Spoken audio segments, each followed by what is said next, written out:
کیونکہ Pakistan Peoples party اور دیگر جماعتوں نے اس کو اپوز کیا تھا اور اس اپوز کرنے کی وجہ سے یہ معاملہ جو تھا یہاں ڈسکس نہیں ہونا تھا. آپ نے پہلے اس کو جو اتحادی ہیں ان کے جو سینئر لیڈرشپ تھی ان کو اعتماد میں لینا تھا, یہ بات تھی. تو کیبنٹ والی بات تو بالکل بے بنیاد تھی. پہلے آپ نے اپنے اتحادیوں کا اعتماد میں لینا تھا, پھر یہ معاملہ جو تھا وہ آگے کیبنٹ میں جانا تھا یا نہیں جانا تھا, اس پر بحث ہو سکتی تھی. دیکھیں اس طرح کے جو معاملات ہوتے ہیں, جب حکومت نے ٹیمپریچر چیک کیا پولیٹیکلی, یہ فلوٹ کر کے جب وزیر اطلاعات نے کہا کہ ہم پاکستان تحریک انصاف پر پابندی لگانے جا رہے ہیں, تو سب سے پہلے ان کے جو اتحادی ہیں انہوں نے اس بات کو اپوز کیا. انہوں نے کہا یہ غیر جمہوری اقدام ہوگا, اگر حکومت کرنے جائے گی تو ہم اس کو کسی طرح بھی سپورٹ نہیں کریں گے. تو حکومت نے جب ٹیمپریچر چیک کیا میڈیا کا, باقی جگہوں کا, تو پھر شاید انہوں نے اس معاملے کو مؤخر کرنا ہی اب غنیمت جانا. اب آپ نے جو بات کی 126 ممالک کی, ان کے جو بزنس مینز ہیں اور جو شہری ہیں جو یہاں پر پاکستان میں بزنس کرنا چاہتے ہیں, اس سے ڈیفینیٹلی یہ بڑا اچھا اقدام ہے. پاکستان میں معاشی سرگرمیوں کو فروغ حاصل ہوگا.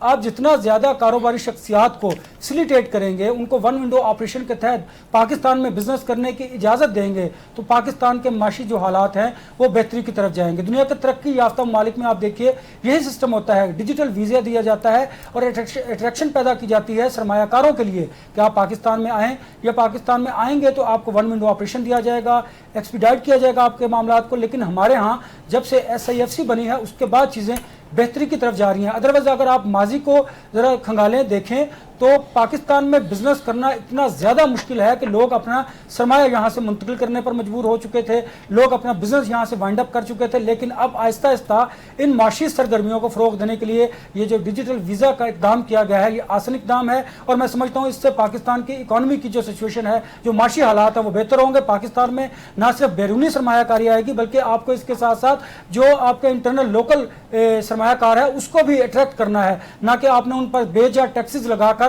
ان کو پاکستان سے بھگانا ہے. صحیح ہے. انور صاحب کہہ رہے ہیں کہ یہ ایک بہت پازیٹیو چیز ہے جو آج شہباز شریف کی جانب سے بتائی گئی ہے.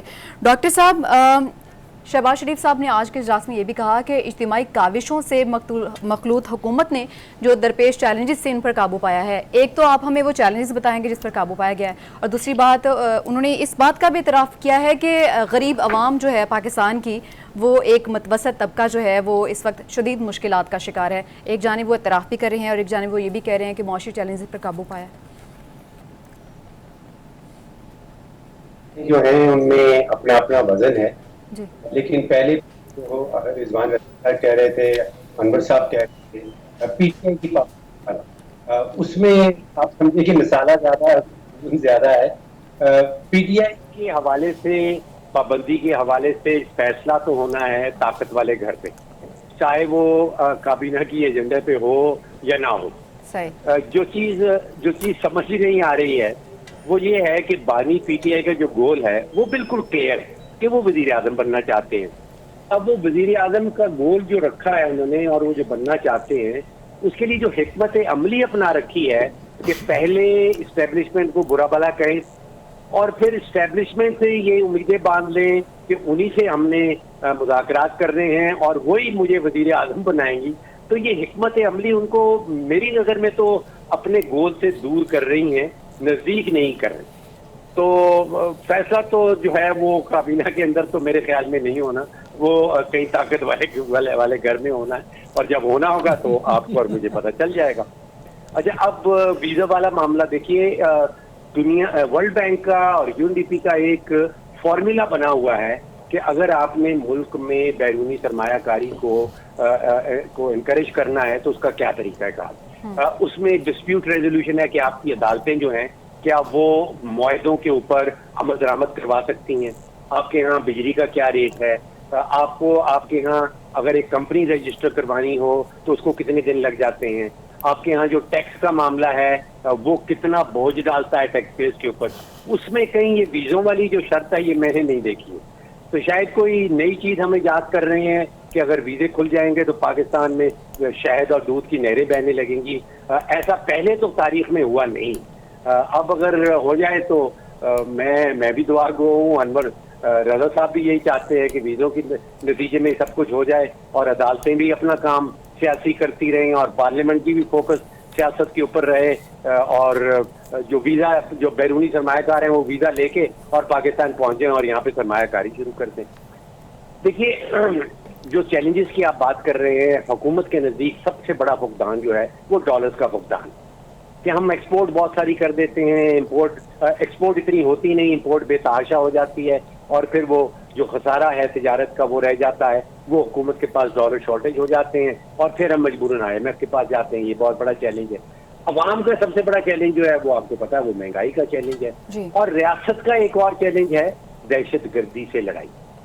اب مجھے بتائیں کہ جو 3 ریاستی پلرز ہیں، ستون ہیں، جن کا یہ کام ہے کہ ڈالرز کا فقدان کو کس طرح دور کرنا ہے، دہشت گردوں کے ساتھ کس طرح لڑنا ہے، عوام کے لیے جو مہنگائی کا بوجھ اس کو کس طرح دور کرنا ہے، وہ 3 ستون کہلاتے ہیں ریاست کے، جس میں عدلیہ ہے، پارلیمان ہے اور انتظامیہ ہے. اب مجھے بتائیں کہ وہ تو تینوں کے تینوں فوکس ہیں سیاست کے اوپر. ان کے پاس تو 3 ٹاپکس ہیں، اور وہ ہے سیاست اور مزید سیاست. تو پھر یہ جو ریاست کے اور جو حکومت کے پرابلمز ہیں، جو عوام کے پرابلمز ہیں، ان کے متعلق کون سوچ رہا ہے؟ بات تو بہت ہو رہی ہے، نعرہ لگایا جاتا ہے، کہا بہت کچھ جاتا ہے، لیکن میرا خیال ہے کہ وہ پرابلمز کے اوپر کوئی بھی سنجیدگی سے غور و فکر نہیں کر رہا. ٹھیک ہے. عارف چودھری صاحب، پیپلز پارٹی کی جانب سے تو مخصوص سیٹوں کے فیصلے کے حوالے سے نظر ثانی اپیل دائر کی جا چکی ہے، لیکن دوسری جانب پیپلز پارٹی رہنما ندیم افضل چند یہ کہہ رہے ہیں کہ مخصوص سیٹوں پر ہمارا حق نہیں ہے، جس جماعت کی ہیں اسے ملنی چاہیے. اب ایک چیز تو آپ نے یہ بتانی ہے کہ ایکچولی پیپلز پارٹی کا موقف ہے کیا، اور دوسری جانب کیا یہ فیصلہ ہو پائے گا یا بیچ میں رہے گا؟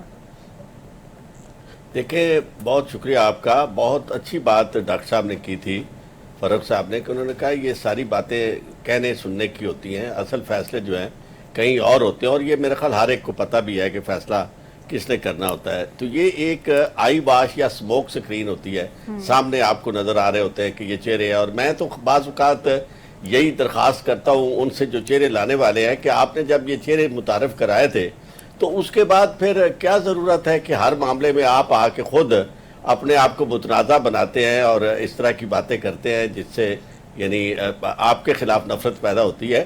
تو پھر کاٹنے دیں یہ فصل انہی کو جنہیں آپ نے بویا ہے اور جو تیار ہوئے ہیں پودے جو بہار میں آئے ہیں، تو انہیں کرنے دیں، فیس کرنے دیں. تو جہاں تک اس بات کا تعلق ہے کہ اس وقت پاکستان کے اندر یعنی جو پیپلز پارٹی کا رول ہے، اور پیپلز پارٹی وہ تو بہت ایک ایسا رول ہے کہ جہاں موقع ملتا ہے وہ اپنا ایک سیاسی کلاؤڈ کریٹ کرنے کی کوشش کرتے ہیں، اپنے آپ کو جمہوری ثابت کرنے کی کوشش کرتے ہیں. پھر جب اس کے بعد اپنے مفادات کی بات آتی ہے تو پھر وہ گورنمنٹ کے ساتھ ہو جاتے ہیں، اس کا ساتھ دیتے ہیں. یعنی ان کا سٹانس تو پہلی دفعہ، اس سے پہلے کبھی ایسا تھا نہیں.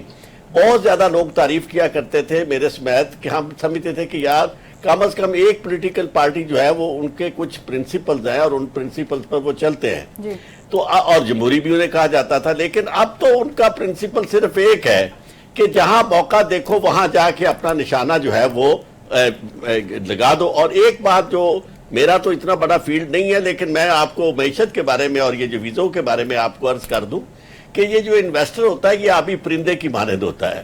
اور آبی پرندے جو ہیں وہ وہاں آتے ہیں جہاں انہیں آب و دانہ ملے، اور جہاں آب و دانے کے علاوہ وہاں قریب قریب کوئی فائر کی آواز نہ آئے، وہاں وہ آ کے محفوظ اپنے آپ کو سب محسوس کرنا شروع کرے، وہاں وہ آنا شروع کر دیتے ہیں. اور آہستہ آہستہ اگر وہاں فائر کی آوازیں آنا شروع ہو جائیں تو وہ آبی پرندے اڑ جاتے ہیں.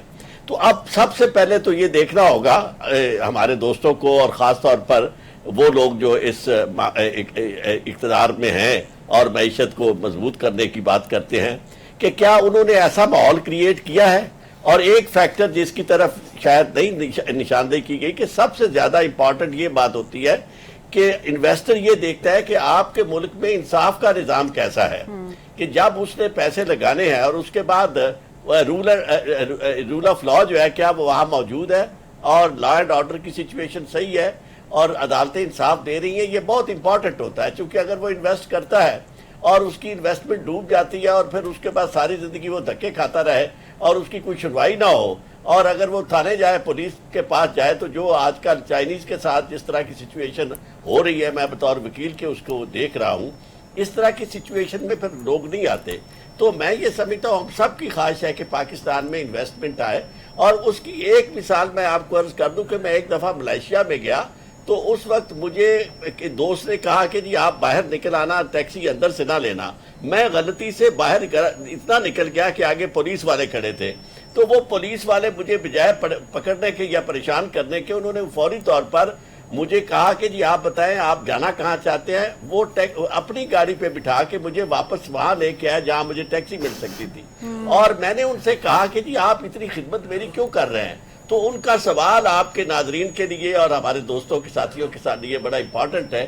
اس نے مجھے, پولیس والے نے کہا جی کہ آپ ہمارے لیے روزی کا ذریعہ ہیں, آپ لوگ جو آ رہے ہیں ہمارے لیے رزق لے کے آ رہے ہیں, تو اب ہمارا فرض ہے کہ ہم آپ کی عزت کریں اور آپ کو اس طرح کا ماحول دیں کہ آپ سمجھیں کہ یہاں بہت اٹریکٹیو سچویشن ہے. تو آپ کو جب تک اوورآل یہ فضا آپ پیدا نہیں کرتے, اور اگر کوئی باہر سے آ جاتا ہے اور آ کے دیکھتا ہے کہ یہاں تو جناب ہڑتالیں ہیں, یہاں تو جلوس ہے, راستے بند ہیں, پروٹوکول کے لیے راستہ بند ہے یا جلوسوں کے لیے راستہ بند ہے, اور ایک دوسرے کے خلاف لڑ رہے, تو وہ ویزا لے کے کیا کرے گا؟ یعنی ویزا لے کے بلکہ ہماری بدنامی زیادہ ہوگی کہ وہ آ کے یہ چیزیں ہماری دیکھیں گے. تو اس لیے سب سے پہلے ہمارے حکمرانوں کو جو بھی ہیں انہیں یہ کرنا چاہیے کہ ایسی فضا رول آف لا کی قائم کریں اور انصاف جو ہے وہ سب کو ملے, اور پھر آپ دیکھیں یہ ساری چیزیں جو ہے ان کا ایک کمپیکٹ ہوتی ہیں. آپ کو اس کو آئسولیشن میں نہیں لے سکتے کہ جی ویزے آپ نے جاری کر دیے تو لوگ آ کے انویسٹ کرنا شروع کر دیں. بالکل ایسا ہی ہے. اسی پر سے مجھے یاد آیا کچھ دن پہلے مفتی تقی عثمانی صاحب گفتگو کر رہے تھے, انہوں نے یہ کہا کہ چاہیے تو یہ ہے حکومت کو کہ سہولیات تو دیں تاکہ باہر کے لوگ جو ہیں وہ پاکستان آئیں, وہ انٹرسٹڈ تو ہوں, ضروری تو نہیں ہے کہ انویسٹ کرنے کے لیے آئیں, وہ سیاح بھی آ سکتے ہیں, ان کو اس طرح کی سہولیات تو میسر ہوں جس سے وہ خوش ہوں, دوبارہ آئیں اور بار بار آئیں. آپ نے مجھ سے یہ بات کی. دیکھیے پاکستان کے اندر بہت پرانی ویب سائٹس ہیں, پرانی سائٹس ہیں جو ہے وہ ریلیجس ٹورزم کی. سکھوں کے مقدس 3 مقامات ہمارے پاس ہیں, اس کے بعد ہندوؤں کے کٹار مندر اور اس طرح کے اہم ترین مطلب کہ ان کی عقیدے کے مطابق رام کا آنسو گرا تھا اور جھیل بن گیا تھا, وہ جھیل یہاں پہ ہمارے پاس جہلم میں ہے. اس کے بعد اگر آپ بدھاز کی بات کریں تو بدھا کا تو احیاء ہی ٹیکسلا سے ہوا تھا, اور سب سے پرانا پگوڈا جو ہے ان کی عبادت گاہ وہ ٹیکسلا کے اندر ہے. دیکھیں ایک بات مجھے سمجھ نہیں آئی, اور میں ڈاکٹر فاروق صاحب کی توجہ چاہ رہا ہوں. سر اگر تو ہم کسی سرمایہ کار کو لانا چاہتے ہیں اور وہ سرمایہ کار جو ہے وہ 5,000 روپے 10,000 روپے 50,000 روپے اتنی کی فیس ہوتی ہے نا سر ویزے کی, اگر وہ اتنی فیس دینے جوگا نہیں ہے تو میں معذرت چاہتا ہوں, پھر وہ انویسٹمنٹ کرنے جوگا بھی نہیں ہے. یہ بنیادی طور پہ مسئلہ ہے ان ایکسپیٹریٹ پاکستانیوں کا کہ انہیں ہر دفعہ پاکستان آنا, جو نیشنلٹی ترک کر چکے ہیں پاکستان کی, انہیں ہر دفعہ پاکستان آنا پڑتا ہے تو ویزا لینا پڑتا ہے, یا اگر وہ لانگ ٹرم ویزا لگواتے ہیں تو ان کو بہت بھاری فیس دینا پڑتی ہے. تو یہ فیس جو ہے 126 ممالک سے آنے والے لوگوں کی, مثلا اس وقت پاکستان میں سب سے زیادہ کون لوگ آ رہے ہیں آپ کو حیرت ہوگی, یورپ سے, امریکہ سے, برطانیہ سے پاکستان کے دورے پہ آنے والے پاکستانیوں کے علاوہ دوسری بڑی تعداد افغانوں کی ہے. بالکل ایسے یہاں پہ ان کی فیملیز جو ہیں وہ مہاجر کیمپوں میں رہ رہی ہیں, وہ کسی نہ کسی طور پر یہاں سے پاکستانی پاسپورٹس کے اوپر نکل گئے ہوئے, وہاں پہ جا کے پھر انہوں نے اپنا افغان سٹیٹس ریکلیم کر لیا ہے. کین یو بلیو کہ ان کے اوپر پابندی ہے پاکستان کے ویزے کی, لیکن وہ 1500 سے لے کے 2500 یورو رشوت دے کے یورپ میں اور امریکہ میں 1500 سے 2500 ڈالر دے کے پاکستان کا ویزا لگاتے ہیں. یہ ہماری سیالکوٹ کی جو ایئرپورٹ ہے یہ ٹپیکل ان کا ڈن ہے, یہاں پہ اترتے ہیں اور یہاں سے اتر کے مہاجر کیمپوں میں جا کے اپنی فیملیوں کے ساتھ اپنی چھٹیاں اپنے دن گزار کے اسی رستے سے واپس چلے جاتے ہیں. اور مجھے جس ایف آئی اے کے بندے نے یہ بتائی, اس نے کہا کہ جی ہماری ایف آئی اے صرف سیالکوٹ کے اوپر ان کی انلیگل آمد اور انلیگل جامد کو فیسیلیٹیٹ کر پاتی ہے. سر یہ والا بندہ جو ہے یہ اگر آپ کو $4 دے رہا ہے فیس کے اندر تو لے لیں اس سے, آپ نے اس کے لیے بھی معاف کر دی ہے. تو یہ میرا خیال ہے کہ یہ کوئی اچھا فیصلہ نہیں ہے, اس سے سرمایہ کاری تو نہیں بڑھنے لگی, نہ ٹورزم بڑھنے لگا ہے. تیسری بات, میں سر یوٹیوب کھولتا ہوں اور اس کے اندر پاکستان کا ٹریولاگ لکھتا ہوں, ہر ملک کا باشندہ, ایون سینٹرل ایشیا کے, ازبکستان کی خواتین جو ہیں وہ میری لاہور کی گلیوں میں پھر رہی ہیں اور ٹریولوگ بنا رہی ہیں اور بتا رہی ہیں وہاں پہ دکانداروں سے پکوڑے سموسے لے کے کھا رہی ہیں, مرغ چنے لے کے کھا رہی ہے, اور وہ ٹریولوگ بنا کے اس کا 5-10 لاکھ ویوز اس کے ٹریولوگ کے ہیں. تو میں سوچنے بیٹھ جاتا ہوں یار یہ ازبکستان سے چلی ہے, پاکستان کا دورہ کر رہی ہے, یہ برطانیہ سے نکلی ہے, وہ ڈنمارک سے, خواتین ہیں, ان کے ساتھ حضرات بھی نہیں ہیں بعض صورت کے اندر بس, لیکن ان کو امن کا کوئی خطرہ نہیں ہے. ان کے لیے لا اینڈ آرڈر سچویشن ٹھیک ہے. وہ آتے ہیں ٹریولاگ بناتے ہیں, جا کے ڈالر کماتے ہیں اور لوگوں کو بتاتے ہیں پاکستان بڑا اچھا اور سستا ملک ہے. یہ جو ہم بیٹھے ہوئے ہیں نا پاکستان کے اندر, ہمیں لا اینڈ آرڈر کی سچویشن بھی خراب نظر آتی ہے, ہمیں ہڑتالیں بھی نظر آتی ہیں, بیڑے گرم. چلیے امید ہے مجھے سمجھ نہیں آئی سر. چلیے امید ہے کہ پاکستان میں آنے والے حالات بھی اچھے ہوں. پروگرام کے میں ابھی وقت ہے بریک کا, واپس آتے ہیں اور کچھ بات کرتے ہیں پاکستان میں تیزی سے بڑھتی ہوئی آبادی کی. Welcome back. بات کر رہے تھے ہم پاکستان میں بڑھتی ہوئی آبادی کی, تو یہاں پر یہ بتانا بہت ضروری ہے کہ پاکستان آبادی کے لحاظ سے 5واں بڑا ملک ہے اور تقریباً سالانہ شرح 2.55% بتائی جا رہی ہے. سر رضی سر, ہم نے کچھ دن پہلے بھی بات کی تھی کہ اگر اسی شرح سے آبادی بڑھتی رہی تو 2050 تک یہ آبادی دگنی ہو جائے گی. اب شرح تو بڑھ رہی ہے, ٹھیک ہے, اب سوال یہ ہے کہ اس بڑھتی ہوئی آبادی کو کنٹرول کیسے کیا جا سکتا ہے؟ دیکھیے اس کے 2-3 ایکسپیریمنٹ ہوئے ہیں اور ہمارے خطے میں ہی ہوئے ہیں. ایک ایکسپیریمنٹ چائنا میں ہوا ہے اور ایک ایکسپیریمنٹ جو ہے وہ بنگلہ دیش میں ہوا. اگر ہم باقی دنیا, یہ تو کم از کم بنگلہ دیش تو ہمارا ہی حصہ تھا نا کسی دور کے اندر, اور وہاں پہ بسنے والے لوگوں کے جو رہتل ہے, جو خیالات ہیں, وہ بھی ہم سے ملتے جلتے ہیں. تو ان کا ایکسپیریمنٹ ہمیں ذرا زیادہ قریب لگے گا, تو اس کو بھی دیکھا جانا چاہیے. کس طرح انہوں نے انسینٹیوائز کیا, اور 18.5-19 کروڑ تک ہم اکٹھے تھے, ہماری آبادی تقریباً برابر چل رہی تھی. پھر انہوں نے ریورس کر لیا, وہ 15 کروڑ کے قریب پہنچ چکے ہیں اور ہم جو ہیں وہ 25 کروڑ پہ پہنچ گئے. 15 یا 16 کے درمیان اس وقت بنگلہ دیش کے لوگ ہیں. تو یہ دوسرا تجربہ جو ہے 1 چائلڈ پالیسی والا, وہ ہوا تھا بنگلہ دیش, چین کے اندر.